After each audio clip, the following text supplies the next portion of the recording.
Hello, I'm Noel, this is Antonia from Boxtail Soup Theatre Company, and this isn't a Boxtail Scoop anymore, this is back to Gulliver Vlogs, although we still don't have any kind of dance or action for that title. If you'd like to make a suggestion, then please do. A minute ago when we were talking about it, Noel did this action. He said it was an anchor, I said it looked a little bit more like the charade sign for play. So anyway. But that would be strangely appropriate. It would be strangely appropriate. An anchor and a play. So maybe we should go with it. If you've been watching these videos for a while, enjoying them, please do give us a thumbs up or leave us a comment or maybe even subscribe, that would be great. Now before we get started, we should just clarify again, I think we mentioned it before, but we're not working exclusively on Gulliver at the moment. We've also got a couple of other projects that we're working on in the meantime. We don't want to confuse things for now by going into that too much. We will get to that later.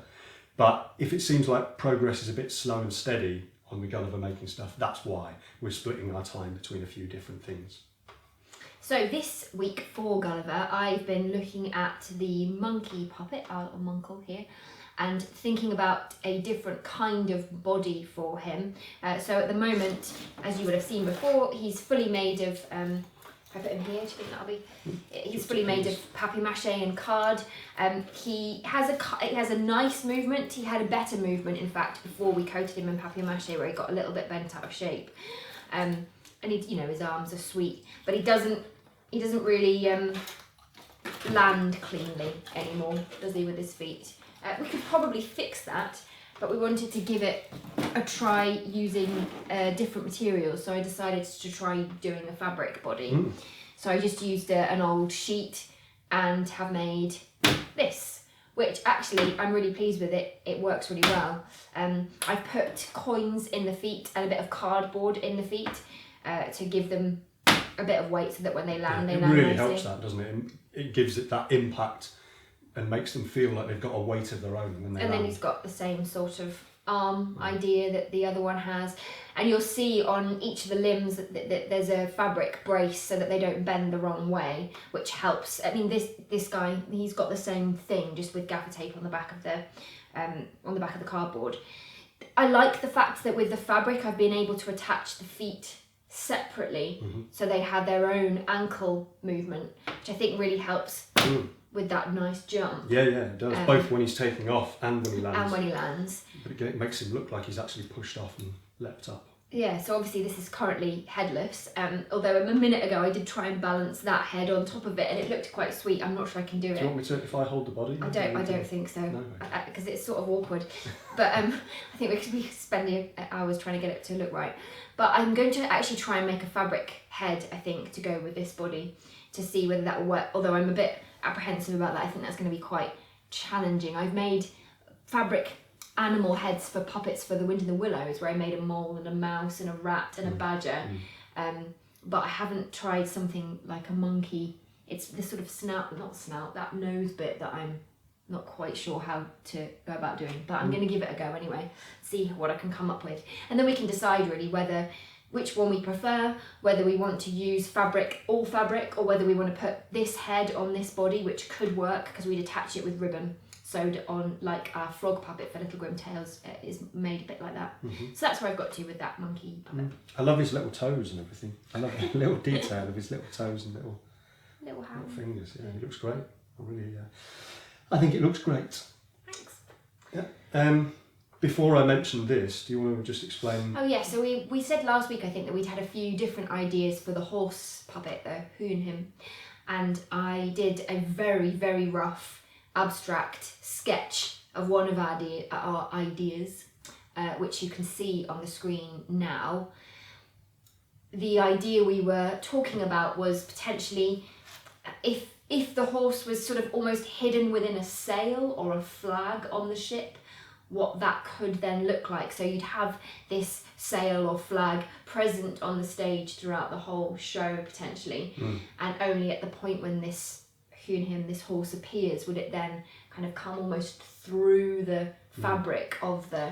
Almost maybe like the sail is billowing out or being filling with wind, or being taken, But the sense that those things are there are part of the story that Gulliver's telling, and they're all kind of present in some way, and they're all of the materials of the ship. We quite liked that feeling and that sense. And we also liked the idea that it gave these Houyhnhnms, these horses that he meets in that last land, a slightly more ethereal quality. Yeah, actually, I mean, I think we have to be careful in a way not to make them too airy fairy, because they're very much of the earth. That's true, yeah. So I suppose in the sense of them being, I think we talked about it, how Gulliver sees them, didn't we? And then that would mean that they can have this more godlike presence. I guess it just means they're a little bit less literal. Yes. In terms of us having to, make a literal horse's head and have it be present as a horse. Yeah. They're a bit more of a bit more of an abstract, I suppose. Yeah. But yes. Yeah, that's a better way of putting it. Well, I mean, no, it's still, if they were abstract, whatever. So you had a go. So, this is just a very, very rough prototype that was trying to go along with that idea that they'd be present somehow, they'd be part of a mast or a sail or something that was there already, and that then when they were sort of activated, that it would pull up like so. So hopefully you can get a sense of what I'm getting at here. It's very rough, as I say, but you've got the rough sort of shape of the horse's head. You probably work the ears in at the top here. You can see just a little sort of hint at ears there at the moment. And then these little pieces of frame here would hang freely, so you'd be using gravity to create the shape of the whole thing. And we'd have a light piece of fabric, something very lightweight, over the top that would then sort of drape over and give us the shape of the horse's head. It would have a nice bit of movement to it, I would hope, and maybe you could fray a little bit and have a sort of sense of the mane, which would also have a bit of movement to it. And then obviously the other nice thing about it is then when you do release it, the whole thing, including the fabric, just collapses down again and goes back to looking like a sail. And it's really, there's not a great deal of setup or fiddling about required to make it appear or make it retreat again. Yeah, I really like it. And I think that the other day when Noel had made this, he showed me with just a scrap of the bit of cut that I'd been using for the monkey body here, put over the top, and even just that, you could get a sense that it could work. Yeah. And that's the important thing at the moment. It's could it work? Is it possible? Yeah, is it worth pursuing? Yes, I think it is. It's worth a go. So. Yeah, the tricky thing I think will be making these things the right shape to give us the right impression of a horse's head. And so I probably will have to stitch the fabric in such a way that it actually fits quite well. Yeah. So although that it will look relatively flattened, sure, it's a bit more fitted. Actually fitted so that it gives the nose of the horse and that sort of thing. But we can have a play with that. But as a principle, I'm quite interested by that. I'm quite excited by it. I think that could look really quite cool. Yeah. And then this little guy here, who I've christened Cuphead Joe, because his head looks like a cup to me.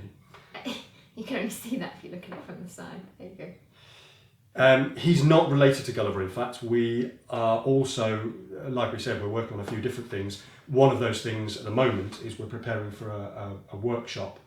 The workshop is based on creating a puppet with a few sort of specific constraints. It's got to be relatively simple to put together because this is for young students who are going to be doing this. So we wanted to make something basically that could be very simply put together, probably from a net template, if you know what I mean by that, so that you could have one of these rectangles, one of these objects here, cut it out from a piece of cardboard, and then you just have to score it and stick it together. So there's not a lot of room for error in that sense. It's, you could be quite clear about the pieces that you needed to put it together. We also wanted to make something that kind of stood up on its own and that could be very easily operated by one person just using one hand, and you wouldn't need a lot of detailed skills and movement to be able to make it come to life a little bit. So what we've done to that end is we've given him a little handle on the back there. We've given him these nice chunky legs so that he can stand up freely when you let go of him. But it also means that if you use the handle on the back, it's possible for one person to give him a nice little sort of walking motion there.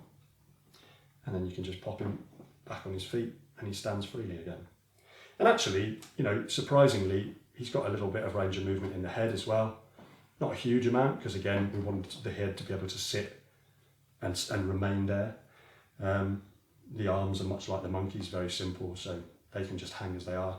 Did you say he kneels quite nicely? Yeah, he does. I think he kneels quite nicely. It's sweet. So actually, given the constraints and given that his legs and everything, his body's quite chunky, he's got a reasonable range of movement for what Yeah, I think he's lovely. And he's made out of it was important that he was made out of materials that were easily, you could get hold of easily. So, we've used pizza box card, but we've said that cereal box card can be used. You only really need sellotape, although we've used some gaffer tape here. There's string. It's all very basic stuff. So that you could do it really in about an hour-long workshop, and you could put it together with the students with materials that they would have easy access to. Yeah. So yeah, but maybe there'll be a couple of things there that might be useful for looking at the Lilliputians as well. I don't know. Yeah, I definitely think he's a useful little fella. So that's what we've been up to really. We will be carrying on with Gulliver stuff next week, probably carrying on with work on the horse and the monkey, and maybe at some point looking back at the Lilliputians as well. So we will see you again next week. Thank you very much for watching, and don't forget to do all the things, the liking, all of that kind of stuff. And